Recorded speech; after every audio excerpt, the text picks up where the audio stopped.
Hey friends, welcome. July 28th, 2025. What if Jesus never left?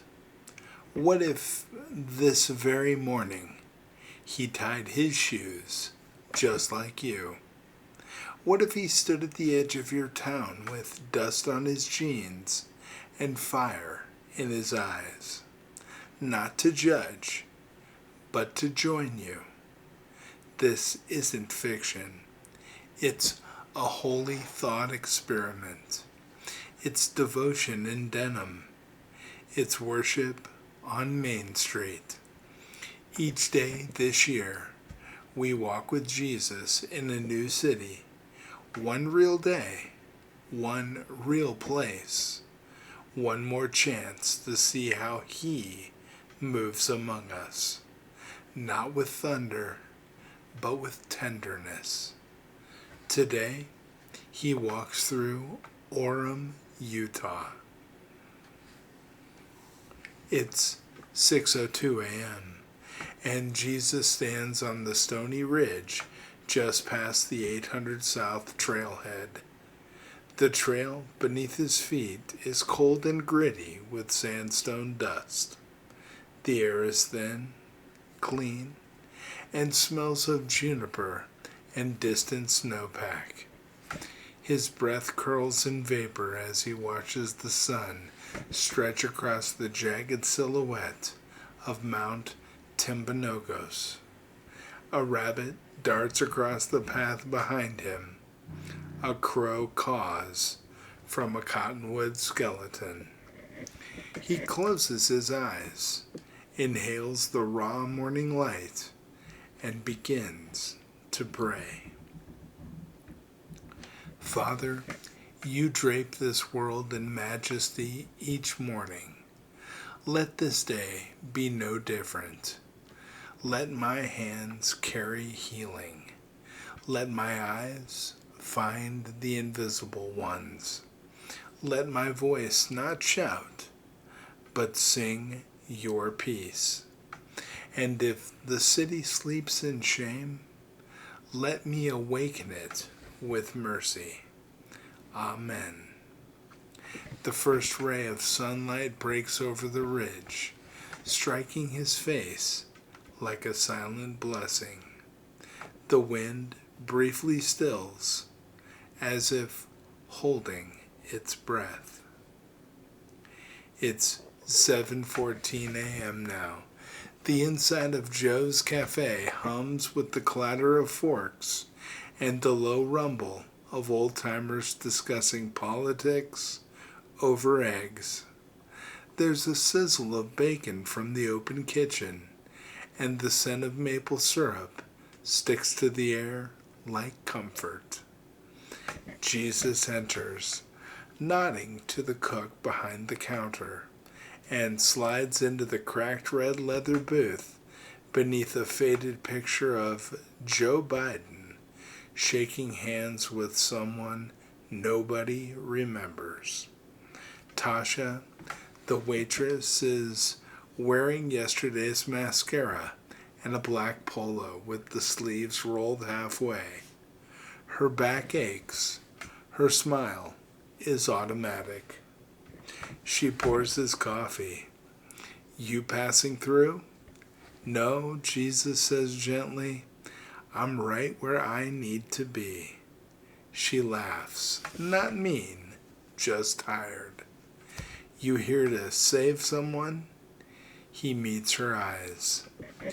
I'm here to remind you, you're not invisible. Tasha pauses, holding the pot mid-pour.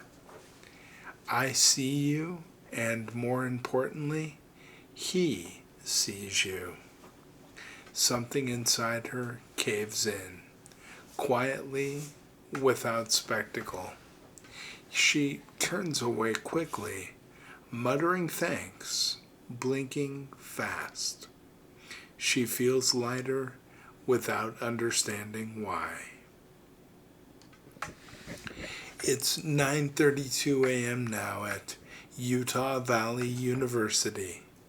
It's hot now, and students crisscross the lawn, some wearing earbuds, some dragging skateboards, others carrying textbooks like shields. A musician plucks quietly at a guitar near the Losi Center, ignored by most. Jesus walks slowly, watching the details. A boy trying to blend in, a girl whispering affirmations to herself, a mother dropping off her toddler at the campus daycare, blowing kisses through tears. He sits at the base of the fountain, water cascading behind him like laughter. And then he begins to speak to a small circle of students. No microphone, no performance. Success isn't your identity. Your GPA doesn't decide your worth. You're not building a future to escape who you are. You're remembering what you've always been. Loved. Eli, a junior football player with calloused hands and a quiet insecurity, leans forward. What if I mess it all up? Jesus responds without hesitation. Grace doesn't keep score. It keeps showing up. Every time you fall, it kneels beside you, not to shame you, but to lift you. Silence falls. The guitar player starts softly singing, "Come as you are." Others join in. Eli doesn't realize he's crying until his friend puts a hand on his back. It's 11:58 a.m. now at the Provo River Parkway Trail at Canyon View Park, and the heat has settled in. But the shaded trail is merciful. The river murmurs beside them, its voice ancient and low. A hawk circles overhead. And Jesus joins a slow-moving group of 6 veterans walking together with worn sneakers and haunted eyes. Lewis, cane in hand, combat boots tight, keeps to the rear.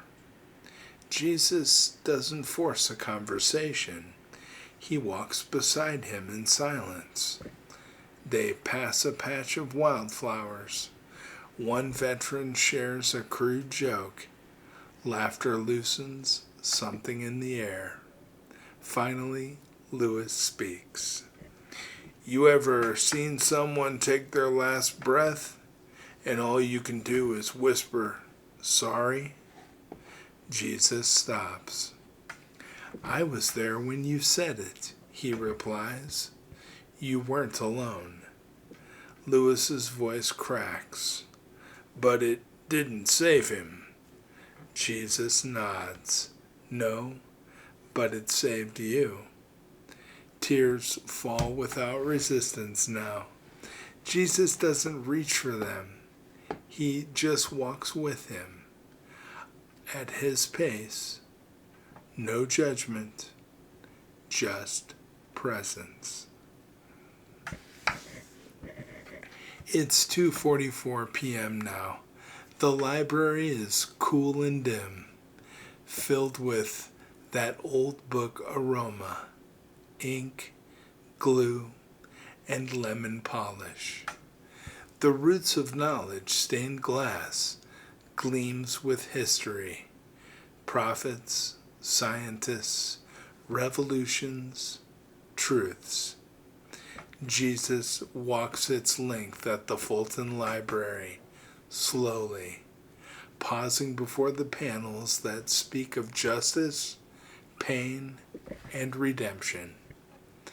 A 6th grade tour group is passing through. Amaya, clutching her notebook with Lisa Frank stickers, watches him curiously. "You look like someone from in here," she says, pointing to the stained glass panel of a man washing another's feet. Jesus kneels beside her. "I'm someone who still does that," he says. "Washes feet?" "Washes shame." She writes that down in big, uneven letters. Jesus washes shame. It's 5:10 p.m. now at the Community Action Services and Food Bank. The warehouse air is heavy with cardboard, tomatoes, and sweat. Volunteers in neon vests move with robotic repetition. Jesus wears one too. He stands beside Camden, who moves like someone who's learned to expect the worst. Tall, rough edges, arms crossed even when lifting boxes. Jesus matches his pace, never outpacing him. "Feels pointless, huh?" Camden mutters. Jesus nods. "Feels like no one notices they're good. You try to do." Camden freezes. Jesus says softly, "But I see the good you tried to do. I saw when you gave your gloves to the kid on the bus, when you skipped lunch so your foster sister could eat. That's not small. That's divine." Camden's jaw tightens. His eyes water. He wipes them quickly, and for the first time, he packs a bag like someone who knows someone sees him. It's 8:17 p.m. now at Vineyard Beach on Utah Lake. The sand is cool and pebbled beneath bare feet. A soft breeze moves across the surface of the lake like breath over glass. The campfire crackles. A marshmallow ignites and is blown out. Around the flames, Jesus sits with broken people telling unspoken stories. He listens more than he speaks. Then he begins. A man was trapped in a cave. No torch, no echo, no hope. But he stopped screaming. He waited, and in the silence, he heard a voice whisper his name. Everyone stares at the fire. Some see themselves in it. "You are not forgotten in the dark," Jesus continues. "You're not too far gone. You're called by name, and I've come to walk you home." Ruth, the widow, reaches for Dylan's hand. Maya stares into the flames, a soft smile forming. A holy silence lingers. It's 10:41 p.m. now at the Squa Peak Overlook. The valley below sparkles like a galaxy spilled across the earth. The air is sharp and sweet with pine. The temperature has dropped. Night reclaiming its throne. Jesus stands at the edge, looking out. He speaks into the stars.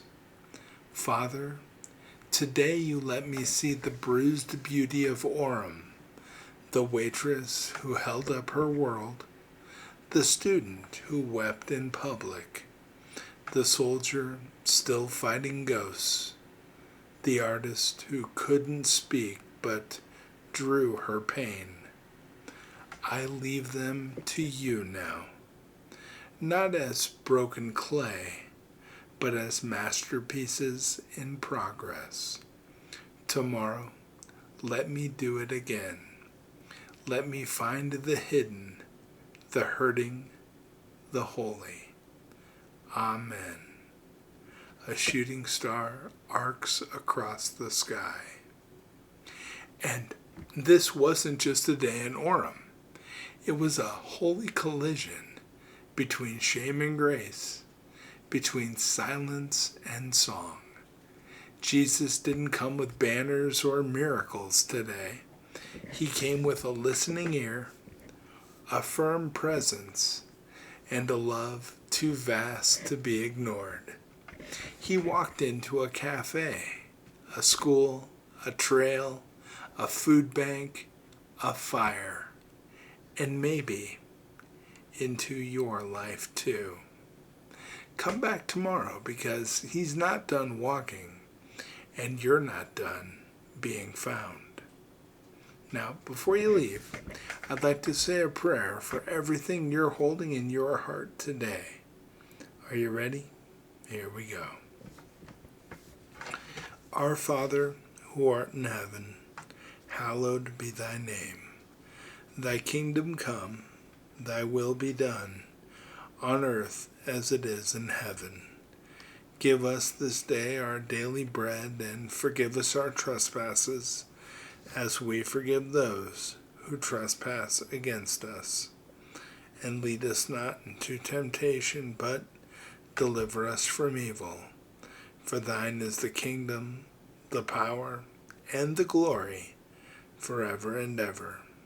Amen. Amen. That was beautiful. Hey, I wanted to thank you for joining me today. Don't forget, hug your family because they love you. And I'll be back tomorrow, my friends, I promise. God bless you. See you tomorrow.